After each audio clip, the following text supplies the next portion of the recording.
আমি এখন এই দাঁড়িয়ে ছিল মুক্তাগাছা রফিসউদ্দিন মার্কেটে।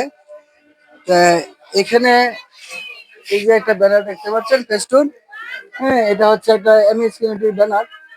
তা এই দোকানের মালিক এই এমএস ইউনিটির একজন ভেন্ডর। তা আমি তার কাছ থেকে জানতে চাইবো উনি এমএস ইউনিটি ভেন্ডর কেন হয়েছেন এবং ভেন্ডর হওয়ার পর উনি কি সুবিধা পাচ্ছেন। আসসালামু আলাইকুম। আসসালাম।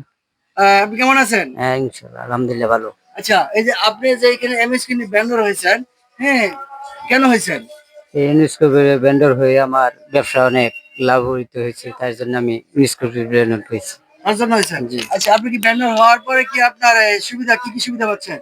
এই ইউনেস্কো ভেন্ডর হওয়ার পরে আমার ব্যবসা অনেক ভালো হয়েছে, তা বেচা বিক্রয় কিনে বাড়ছে? বিক্রি বাড়ছে। আগের তার চেয়ে জন্য আগে বিক্রয় অনেক। বাড়ছে? জি। আচ্ছা, যদি মনে করেন যে আরো এরকম ধরনের এমএস ইউনিটি ভেন্ডর হয় কেউ, তাদের কি বিক্রি বাড়বে? হ্যাঁ, তাদেরকে অনেক বাড়বে আমার মতো। বাড়বে। জি। আচ্ছা, ইনশাআল্লাহ, তো ভালো থাকবেন। ইনশাআল্লাহ। আসসালামু আলাইকুম। ওয়ালাইকুম আসসালাম।